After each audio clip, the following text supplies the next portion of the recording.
কি করছিস তুই এখানে?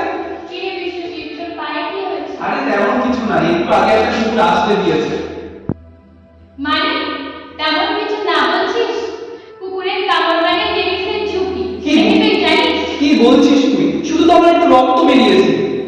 তুই কি রেবিসের টিকা নিয়েছিস?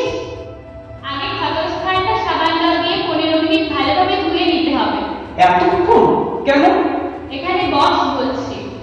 ভাইরাসটা তখনই অনেকটা নষ্ট হয়ে যাবে, তারপর পেন্টিডন, আয়োডিন বা অ্যান্টিসেপটিক লাগাতে হবে। মনে রাখবি, ঝাড়ফুঁক টুকটাক একদমই নয়। ঠিক আছে, বুঝলাম আমি। নে চল, তাড়াতাড়ি হাসপাতালে যাই। ডাক্তারের কথা মতো রেবিসের সব টিকা নিতে হবে। সব ডোজ কি নিতেই হবে? একটাও পার না।